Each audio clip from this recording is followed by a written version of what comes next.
Que lo que mi gente, welcome back to today's episode. We brought back your favorite Norberto Briseño.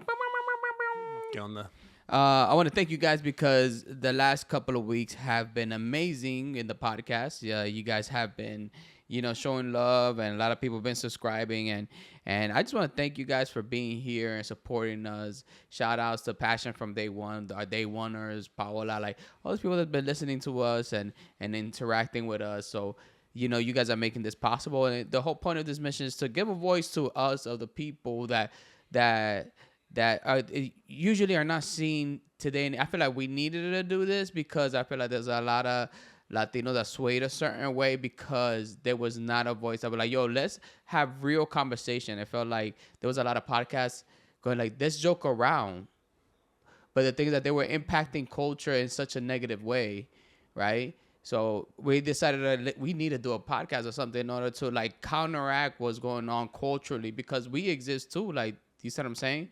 So there's been a lot of things going on this past week or so. Like I say, you say like 2 weeks or something, right? I think the last 2 weeks. The last year and change. Bruh. It's been pretty brutal. But yeah, within the last week for sure, it's been rough. And it's crazy because we lost a great legend, Willie Colón, and I feel like we have to like break down this, like, will you say discrepancies or the Well, here's the thing. Well, let's start by just clarifying something. Yeah. We talked about Willie Colón Before. literally like 1 week before this happened. Bruh. And I texted you. Yes. Because I remember like Yeah. I was doing some work, listening, and then suddenly like I don't know what it was with YouTube. They suddenly just started throwing me a bunch of Willie Colón songs. Yeah. And all of a sudden I was just like, yo, this is like amazing music. I've heard all of his hits, but what I was discovering was a lot of like the stuff that, his other music that isn't, considered a hit. Yeah. And there was just so much like beautiful music. Yeah. And I was just like, this is my vibe. This is my jam. I love this. Yeah. Like the sounds, the like the way that he uses the music. This musicality in general is just like genius. It was genius, and it kept going like one right after the other, like nonstop. Going back to like the 70s, right? Like the amount of music that this man made was incredible. Even the things that he was talking about, like he was very like, his music was very progressive.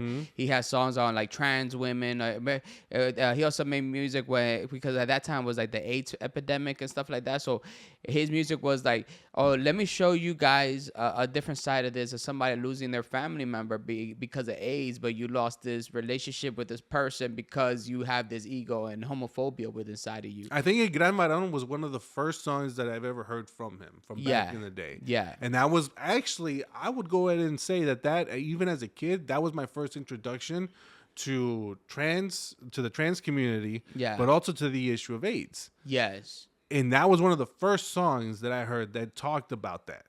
Talked about that as an issue. And it's a beautiful song. Beautiful song. It's such a beautiful song. Tú no puedes corregir a la naturaleza, pa lo que nace doblado, jamás su tronco endereza. Like, yo, he's basically saying you born that way. You can't change someone that's born that way.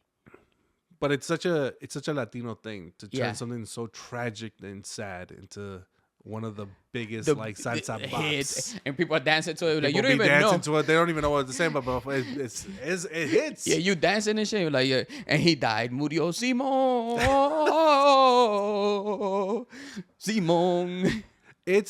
I'm telling you, like, and the thing is, our like, I know my parents, were raised on that music too. Yeah. Right, so it wasn't just us; it was like our parents' generation was raised on it. Yeah, and my parents, I wouldn't say that they're like super liberal, but they're pretty conservative. But the thing is, look at the lyrics for this song. Yeah, and how progressive it is. Yes, right.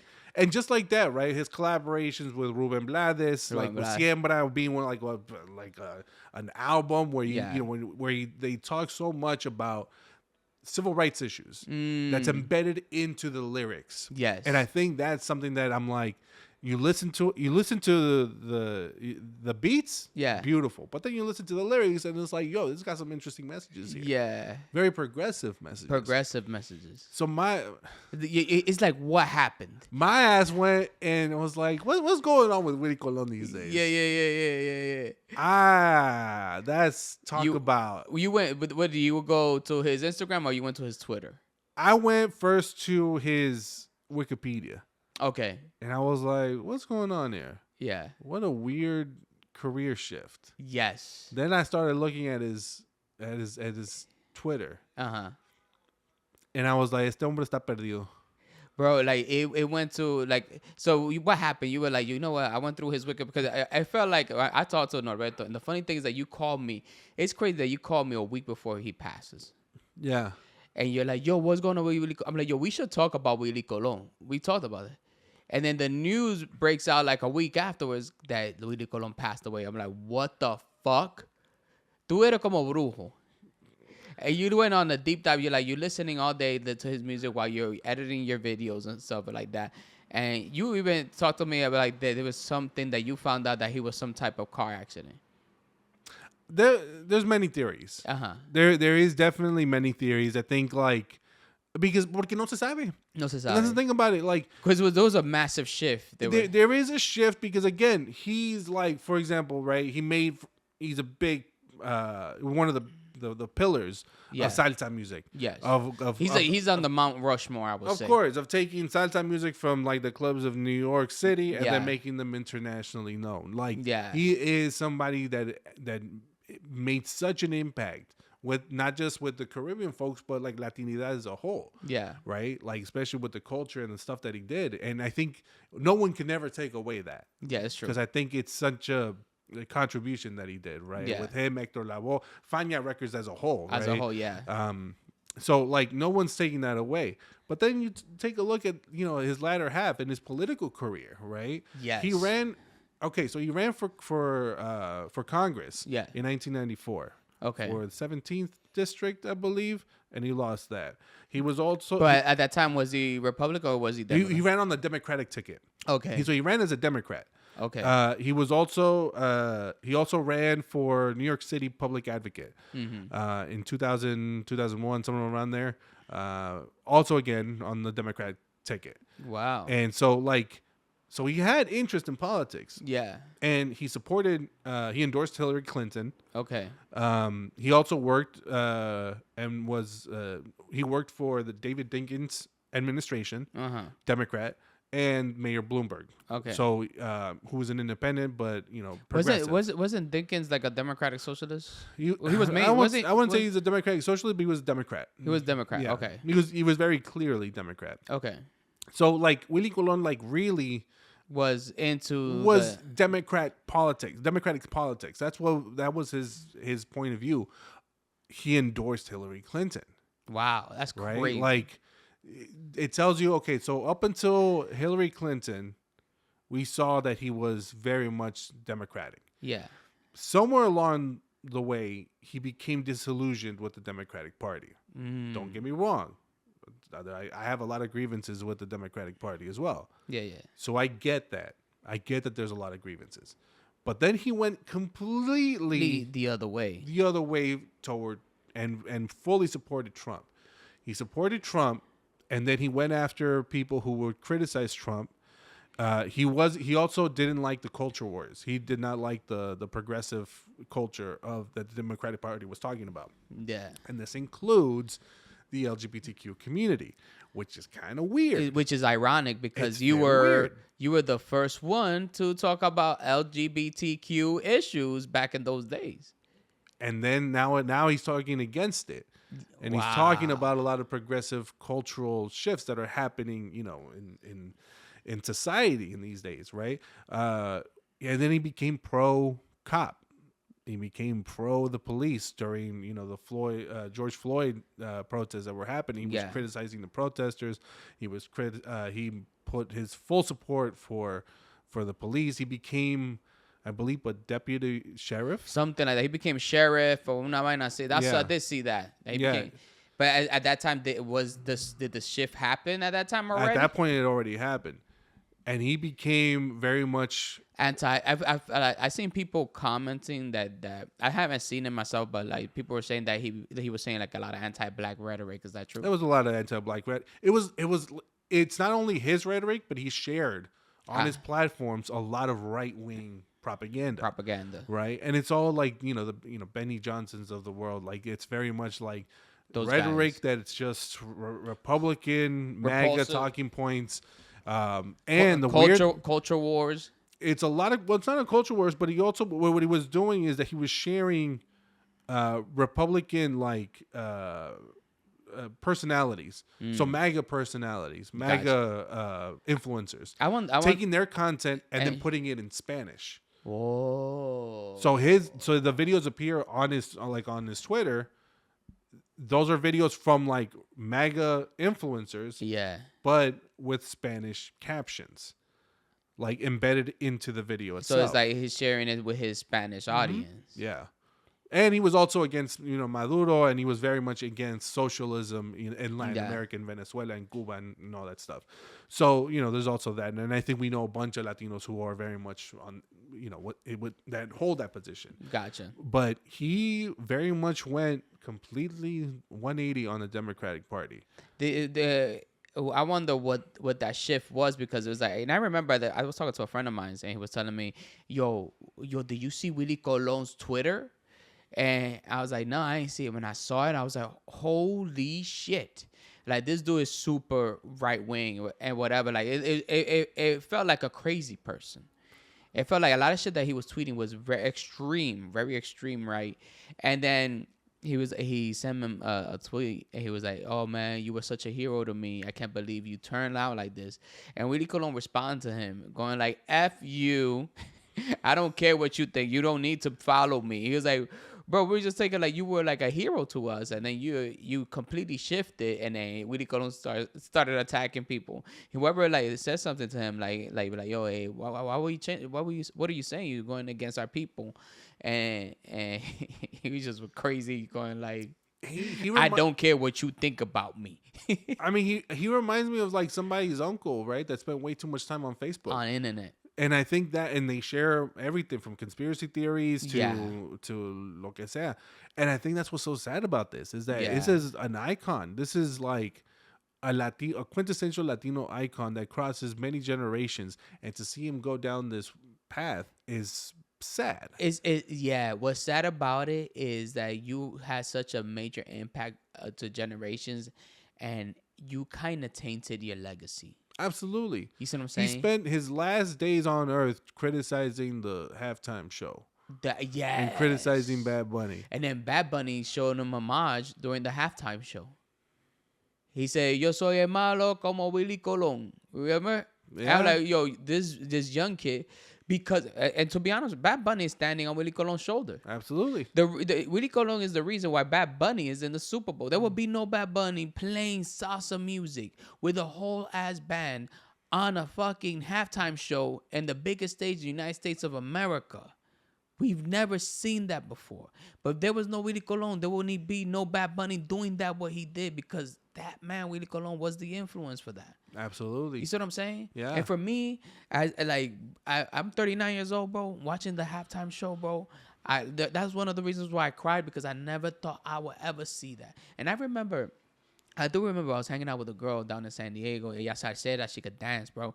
And I was like, bro, this music is so great. Listening to the Willie Colóns and the Héctor Lavoes of the days, and how salsa used to be the jazzy part of it. Mm-hmm. I was like, and I remember talking to her, I was like, the only person that could bring this music back is Bad Bunny. And that was years.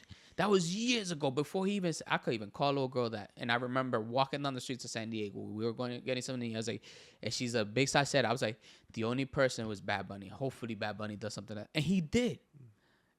And he did it.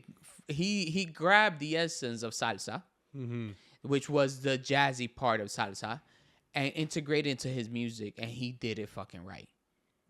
I believe he brought back, he was the first artist in a while to have a #1 salsa song, in the charts. In the charts. Because a lot of these salseros were not doing it the way that salsa was. Mm-hmm. And they forgot that salsa is jazz.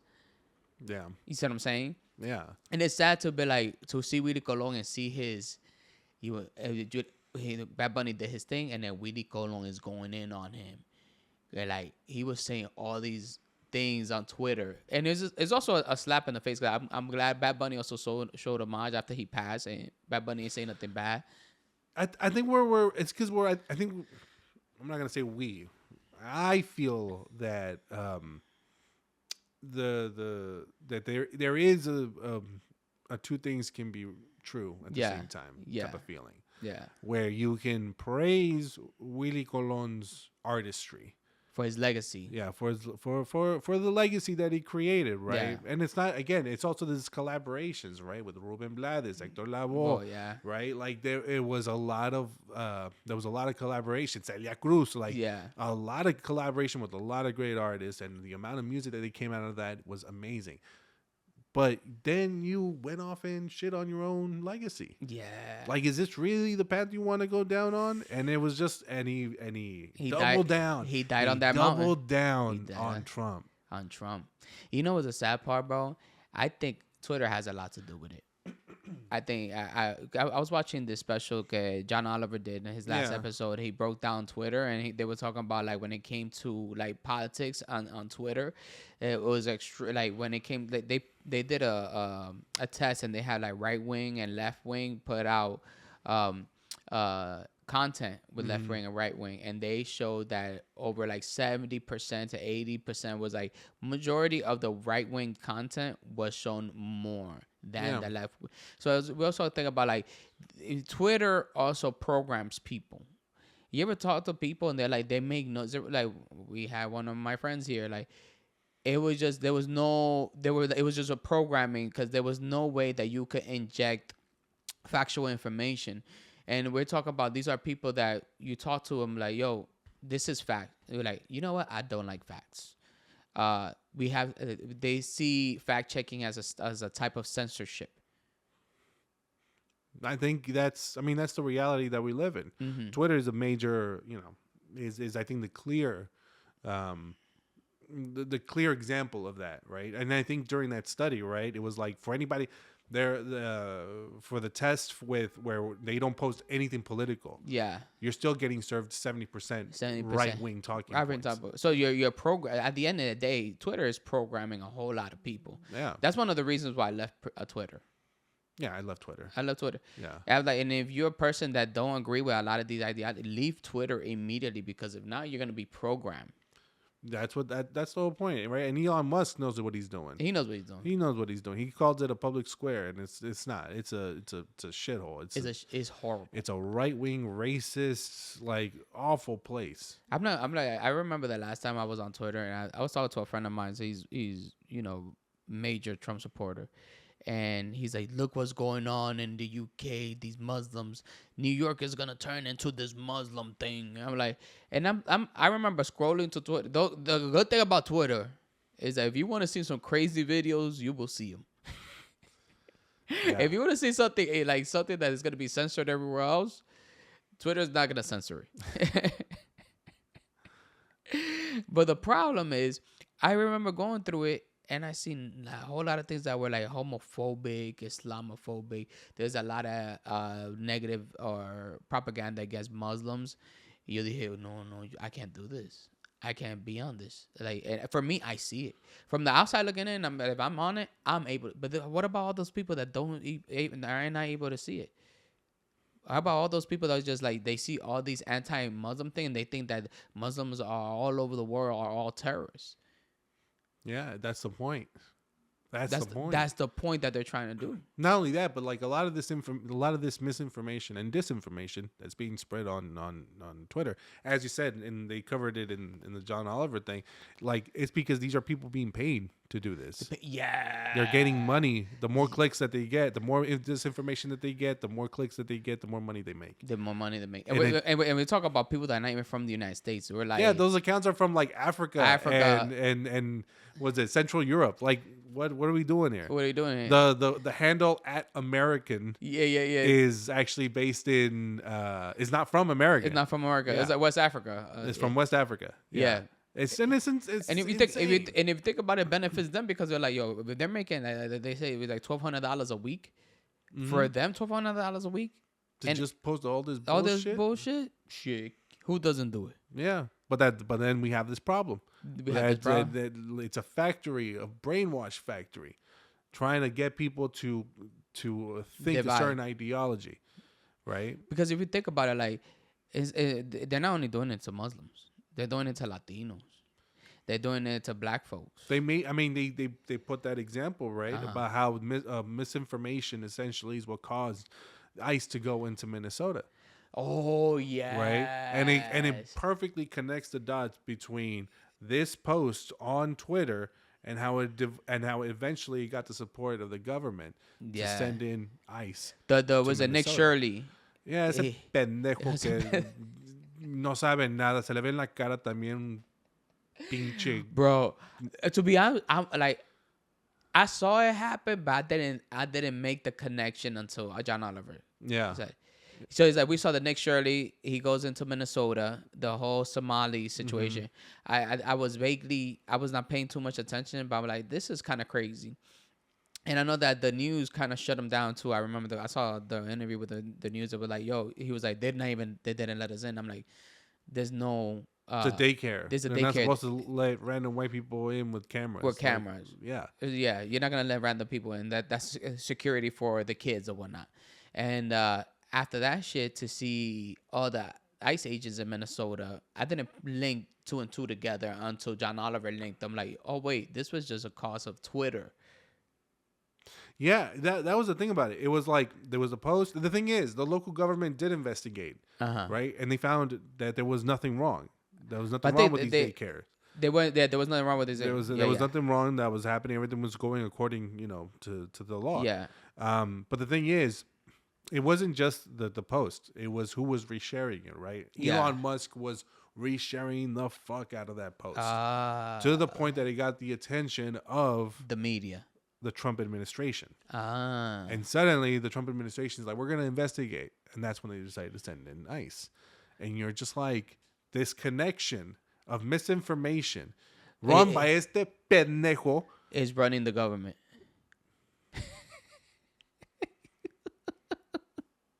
And see, if this is being fed and you see the power of this brainwash machine, are we that surprised that Willie Colón went down this path? Yeah. It's sad. It's sad.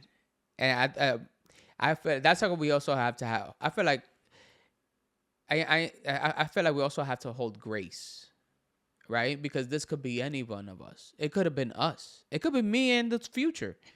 It could be us. These podcasts are probably gonna go out in the future, but like, look how Gadiel stance was, and now he hates Latinos. That's the thing about it. Like, I think okay, maybe in the future that'll happen. I highly doubt that. But then again, we saw Willie Colón. He was an activist of sorts. Yes. Right? He was involved in politics. Very progressive. He was a progressive man with progressive ideas. Yes. And he flipped. He flipped from 2016. He didn't just say, I like some of Trump's ideas. No. Full on.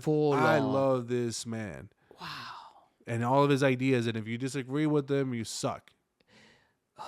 I wonder what happens to a person to be like, yo, I adopt this ideology. It becomes part of me. Like, because you talk to a lot of these people, and I have a friend of mine that's very Trumpy, and when they hear that his name, people already checked out. That word already triggers them to be like, oh, that, like, do you see it in their face? It's like a trigger word. Mm-hmm. You say Trump, they're like, I'm not listening to anything you say.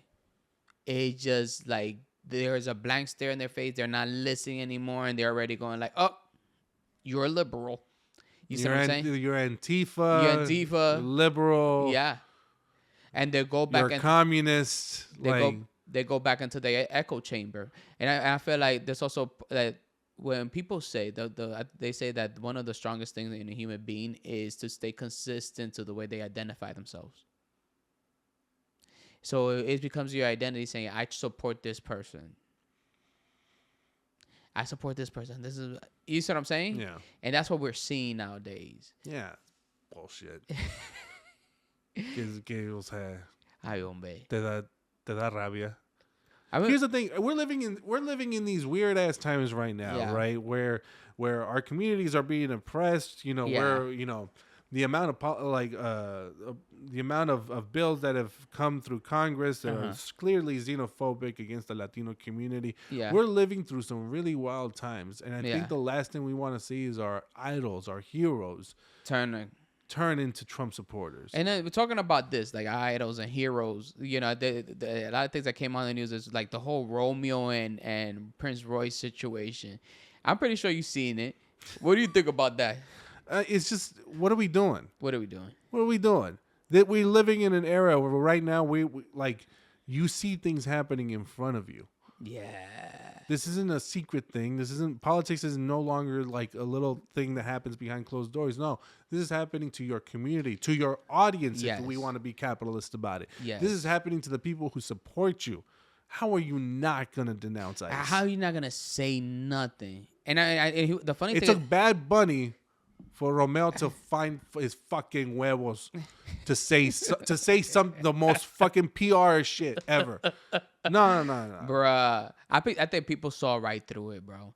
And we're talking about, and the funny thing is that our very existence is political right now because we are being targeted. And we've been being targeted for a very long time. And we see our own people. I was talking to somebody that he's a Trump supporter, and he's Dominican. And he was telling me, like, look, he shared something that ICE puts out. And they put out propaganda, negative propaganda on Latinos all the time.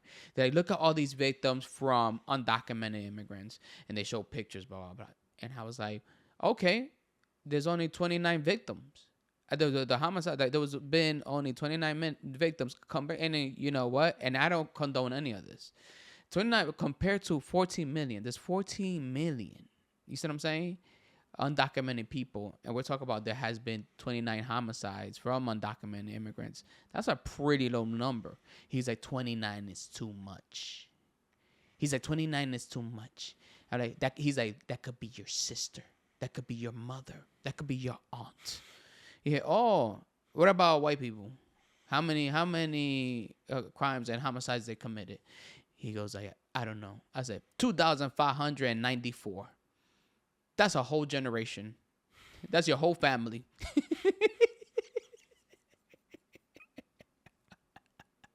You want to talk about 29? What about the 2,500? Keep that same energy, brother, because that's a whole Empire State Building. The thing is, these Trump supporters keep just repeating whatever the administration tells them. The Trump administration likes doing this thing where they continue to paint, illegal immigration as like the boogeyman of all of this. Undocumented immigrants are not the amount of propaganda that you see, like, check out the ICE's YouTube channel. It's weird. Yeah. They love filming ICE doing the raids, and they put music over it. Bro, they do like ASMR videos. It's weird. It's dehumanizing. It's very dehumanizing, but it's also this is the government. This is the government putting this stuff out. This isn't a 15-year-old in his basement. Yeah. No, this is the government. This is the United States government putting this shit out. This is what people voted for. And the thing is, this is the propaganda that they continue to push. And it works. This is the false information they continue to push so that your friend is the one that is saying the type of bullshit that they don't have to. What do you think about Romeo's last speech when it came? That's una pendejada. I'm sorry, bro. No. In this day and age, fuck ICE. Abolish ICE. That's so easy. I don't like seeing my community be treated this way. It's as simple as that. You know what I think it is? Is Romeo before all of this happened, when he released his new album with Prince Royce, he went to Dominican Republic. And Dominican Republic, there was this live stream that has been killing all over Dominican Republic. Also, Dominicans abroad in all Latin America, and it's Alofoque. The guy that runs Alofoque was Santiago Matias. He is very nationalist, and he's a major Trump supporter. Like he has major impact within the Dominican community, and he puts out a lot of propaganda and a lot of support for Trump. So you always talk about, like, this man has a lot of pull, a lot of influence, and a lot of power. So Romeo goes on his network. This man has so much power, bro. And we talked about it the other day when it came to Christmas. Everything was silent. in the heights. People are just watching a lo foque. That's how much influence this man's have. So a lot of people adopt his views, even though his views when it comes to something like this could be extremely ignorant. And also comparing the situation economically with Dominican Republic to the United States is like, it's rich, which is really dumb, but that's what he does. So it was for Romeo Santos to promote his platform, and then Prince Royce also to promote like the new album that they collab together. They had to go on his network, and they're really good friends with this man, right? So a lot of times, whoever you're around, you're influenced by their ideologies. So they're there, they're promoting the album, blah, blah, blah. He doesn't talk about politics or whatnot. A lot of Dominicans went very supportive of Trump. Like I'm even surprised how much Dominicans were supportive of Trump, right? And that's something that I think is very very important to have Dominicans explain why. Why are you supporting these atrocities that's happening to our people, right?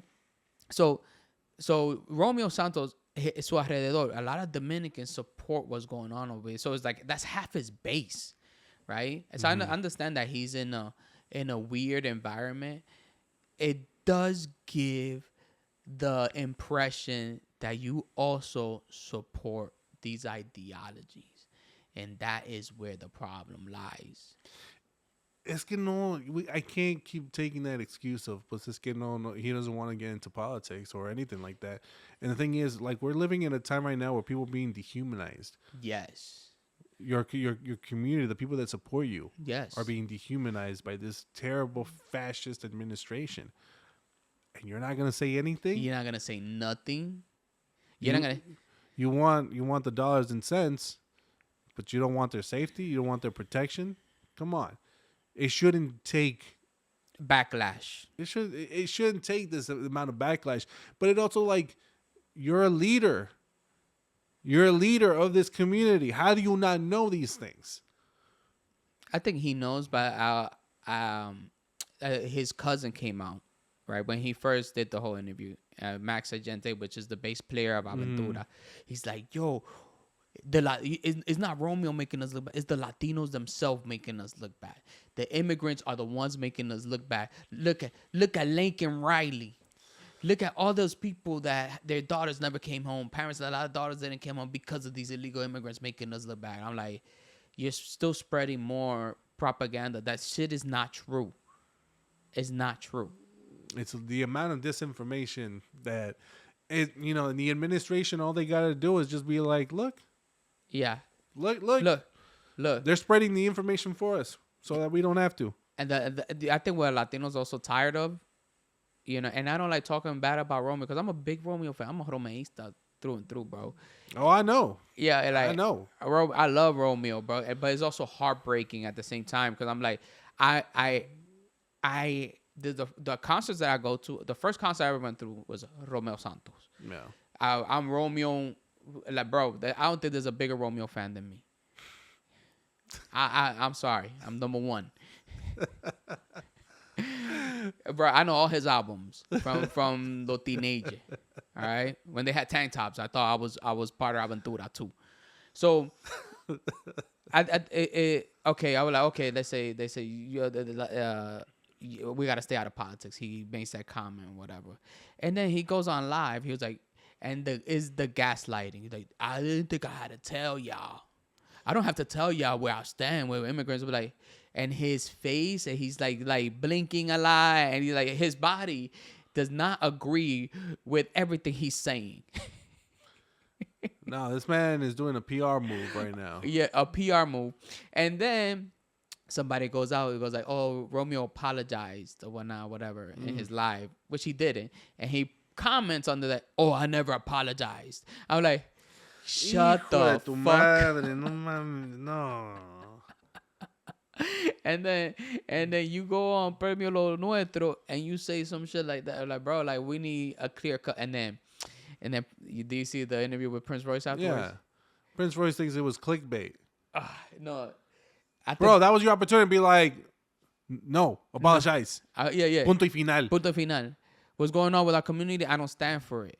I don't stand for it. I don't stand with eyes like. There's countless opportunities for these two to do the right thing. Yes. To say the right thing. They don't have to wait for somebody to interview them either.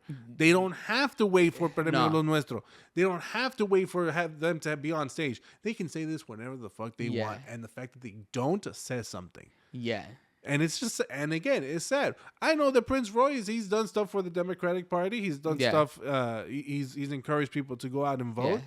So why are you being such a bitch about this, bro? Prince Royce said a whole lot of nothing. Whole lot of nothing. You saw that? He said something about like, I stand with the Latino community, and I'm glad you asked me this question because I wanted you to ask me this question because I want to clarify that I stand with my Latinos and I love my Latino community. I always support my Latino community. And I'm glad you asked me that question because now I was able to clear that up. There's a whole lot of nothing. And I'm like, what the fuck do you clear up? Como que no piensan de las pendejadas que van a decir. Bro, you have money to pay like somebody to tell you like, hey, here, what's going on? This instead, you know. I think I hold more grace for Prince Royce, and the reason why is I don't see him. You see what I'm saying? Here's the thing about it. Like I hold grace for nobody, and I'm not just talking about Prince Royce. I'm not talking about Romeo Santos. I'm talking about Grupo Frontera. Yeah. Also, you know, them turning out to be fucking Trump supporters. Yeah, like it's one of those things where I'm like, we have all these artists, Latino artists, and I'm gonna go with the men, that could be doing and saying something substantial about what's going on in our communities, doing a lot of good for our communities. They could be doing so much more, and they don't. They don't. Actively don't, and that says something. Which is sad because we see more women saying something. Bad Bunny, and then we got Becky G, Snow the Product. Mm-hmm. They're the only ones like they're saying a lot. They're saying a lot of good shit. I would love to see more Dominicans like stand up and say something. You see what I'm saying? Well, y'all would. I want, you know, but we unfortunately the reality is, and if you look at the data, right, a lot of Latino men voted for this man. So if they're not saying something, it's because they probably, you know, voted a specific way. I don't know. If you look but at their actions speak for themselves. Yeah, if you really think about like the voting block, it was like half voted for this administration that was talking bad about us, and it's like one of two people. It's like one of two Latinos voted for this. You see what I'm saying? Yeah, specifically Latino men. Latino men. Right? And I think that's the part that infuriates me. You know, I talk about it constantly. How that fucking pisses me off. But it's also like, all right, okay, maybe you voted for this man. Yeah. Okay, now you see the consequences of your actions. Mm-hmm. Right? ICE going into our communities in LA, in Minnesota. They're going everywhere. They're talking shit about us. They want to take away birthright citizenship. They're, you know, the countless action that this administration has done. At the very least, you've seen it all. It's been over a year now. Yeah. What do you got to say? But and then they have the audacity to not stand with their community. Stand with the community. I will understand if somebody would be like, I've seen all this and I didn't think it was gonna go like that. And I respect you more to be like, you know what, I was wrong. You see what I'm saying? But we live in a level of cognitive dissonance. And when you have cognitive dissonance, I could show you factual information. I could show you all the data. And all that data is gonna do is sink you into your beliefs. No matter what, it's a rare phenomenon, but it's so prevalent today that we see it, and there's nothing we could do about it because we talk about. Well, a lot of these people are listening to long podcasts, like we see major podcasters like that influence a lot of people. The Joe Rogans. We have our prefrontal cortex that works, right, but it gets exhausted after a whole hour listening to somebody. After the first hour. You're listening, you're making your own decisions. After that first hour, what's happening? Your prefrontal cortex is not making the decisions anymore. It's exhausted. It shuts the fuck down. But guess what? You're still listening. You're listening to the Joe Rogans. You're listening to the Theo Vons. You're listening to Schultz. And what happens? Your way of thinking becomes their way of thinking. You're being programmed after a certain amount of time. And then now you're at home. We don't watch the news like that, or our respective journalists like we used to. It's the algorithm. Whatever the algorithm wants you send one thing. Guess what? I remember somebody sent me something about Muslims. Mm-hmm.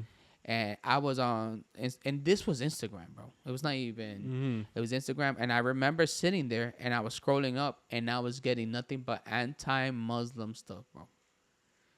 And it was because it's me. I'm not into this anti-Muslim thing. I have my own values that I stand on. I'm able to notice it. Yeah. But what about the people that don't? Is this what we're doing? Are we brainwashing people right now? People are being brainwashed. The algorithm is brainwashing people. This is the new conspiracy theory, but it's the truth. This is the world that we live in. This is today. the world that we live in. That's the world that we live in. Mm-hmm. You know, yeah. And I think people have, people that are in the media or people in the forefront in front of a camera. There's a responsibility there. You're like, coño, I want to put out. People do not have that integrity, but I want to put out something that's true and real and honest. No, I want to put out what I believe in first. Yeah. At least Bad Bunny did something good. Bro, who would have thought that we would be like, please, Bad Bunny, say something. He said a lot. This is a great performance. I liked it. Bro, Bad Bunny is a genius. Yeah. What we saw goes down in history. It goes down in history, of course. There was a collective sigh of like, yeah, something positive, something fucking puts us on a higher level. And I think like watching it, I'm just like, I got emotional watching it. Me too, bro. And I was like, I don't know why. Me too, bro. There was a moment when, when he's. I think it's when he gives the Emmy, the Grammy to the little kid. boy. I don't know why I got a little emotional at that part. Yeah. And it was a great moment. It was a beautiful moment. I was emotional throughout the whole thing. It was the when it started, it was a Dominican guy, and he goes like, "Qué bonito ser Latino," and I was like, "Oh, what the fuck is this feeling, bro?" Mm-hmm. And he showed us in a positive light, and it was and he said, "Hoy se bebe." He showed the cane sugars, like where we come from. My family comes from El Campo. Yeah. Right. And then afterwards is also he's like Nueva York and the nostalgia of that music. And then he's on stage and the way that he portrayed New York on stage, bro. He had Tonita on there. He had Tonita on it. How can you not get emotional seeing that? The wedding and then waking up the little kid. Yeah. People playing dominoes. The girl getting her nails done. Yeah. It's beautiful. Beautiful.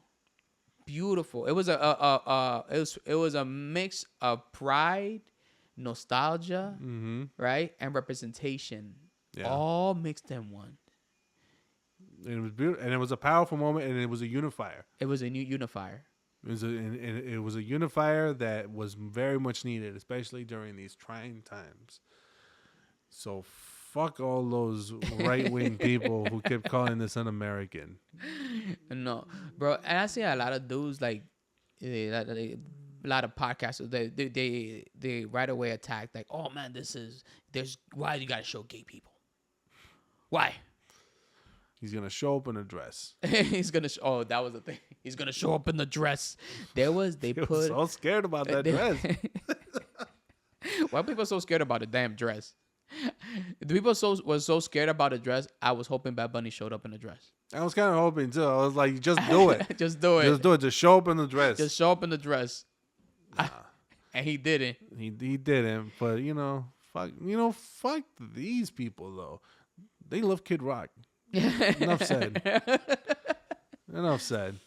You know what's sad? But back in the day, I used to like Kid Rock. Back in the 90s.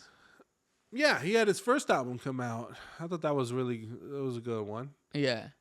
because we were kids. We were fucking 8th grade. Like, look at this fucking heavy shit that we're listening to. Yeah, pero este hombre ya pasó de moda. Ya está acabado. You know him and Ricky Martin are the same age? I did not know that. That's wild. That's wild, bro. Why he looks like he's 70 and Ricky Martin looks amazing? Because Ricky Martin is Ricky Martin. I think that's that Puerto Rican gene, bro. Yeah. I don't know. Puerto Ricans are just beautiful ass people. But also, hate, ages you. Being a racist ages you. I think being somebody with such negative vibes ages you. Se ve acabado. He looks like he's in his... I thought he was in his 70s, bro. No, está viejo eso. Está viejo ese tipo. Sí. Acabado. Sí. But then when you look at Ricky Martin, you're like, holy shit, this nigga look good. Está viviendo su vida. Does he live in Puerto Rico? I don't know. I would assume so, but I don't know. I'd be lying to you. I was listening to something that they were talking about, like they grabbed this DNA from a native from Puerto Rico, like from a Taino. I think they like a Taino tooth they found or something like that, and they looked at the DNA, and they said that this DNA was like hundreds of years before Christopher Columbus ever sailed to, and what it said that the DNA that's mostly linked to these people are Puerto Ricans, and they said that the Puerto Ricans have the majority, that has the most Taino genetics ever. And Christopher Columbus wrote in his journal, like, when he met the Tainos, he was like, these people are very beautiful. They're the most beautiful people I've ever seen. Their hair, their facial features, everything is beautiful. And they're very generous people. They will make good servants. Colonizer mentality. Ese pendejo. Ese pendejo que se pudre. Está podrido ya. Que se repudre, entonces, no.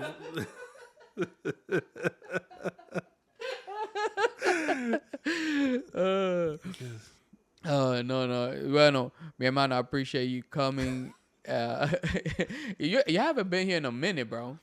I was here last time. Oh yeah. I had to take down that video. Why'd you take it down? I took it down because you know what it is that I asked them to be on the video. Yeah. That's one. And two is, this is somebody that's not used to be on social media or online, and I know how comments could affect people. Yeah. Like I'm sensitive, so I could imagine him being sensitive and listening. This is the first time him being exposed, and on social media and on my platform, I wouldn't want to do that to him, But hopefully, this served as a reflection for him and be like, oh, let me. I love Luis. Luis is a great dude, and again, just like anything else, right? Just like the Willie Colón stuff and everything, it just saddens me that we have this type of mentality. Yeah. Because I think he's a great dude. Phenomenal. He's a great dude. Great guy. And then you start talking to him about politics, and it makes no sense. It makes zero sense. And no matter what, I think we were able to see it in real time that no matter what we said or any factual information that we tried to provide, it wasn't even taken in. It was just whoop. I think a lot of people can relate to the fact that sometimes we have cousins, sometimes we have friends who are kind of like that too. Yeah. Right. So it's not like it's an uncommon thing, right? Yeah. And we love them. We still love them. We still care for them. We still respect them. But when we talk about politics, oof. Yeah, I know. Se pone duro la cosa. I talk a lot about politics when I'm on stage, and I'm trying to figure out a way. How can I not? But I also know that my very existence on stage, people are looking at me and they were like, "Is he even legal to be here?" Absolutely. Yeah. Yeah. Yeah. But all right, you made your decision. I respect it. Yeah. We'll see. If people are asking me are you gonna bring him back? I'm gonna talk to Luis. If he feels comfortable, he'll come back. But I think I had to have a couple of conversations before bringing Luis back. Señora, I want to thank you guys for listening, bro. And this podcast has been growing. You guys been there with me, and I listen to everything that you guys say. Thank you so much. Like I'm extremely happy. Subscribe if you haven't subscribed. Thank you, Norberto, for being here. From the very beginning. The first episode was with Norberto. We still continue. We're continuing strong. I got to bring back Black Rose. Right, we just been trying a whole lot of things to see what works and see what you guys like. Write in the comments, tell us, talk to us, continue this conversation. I read the comments. Again, shout out to all the people that support us. I see you, I hear you. You guys are part of the movement. Lo quiero mucho y que la pase bien.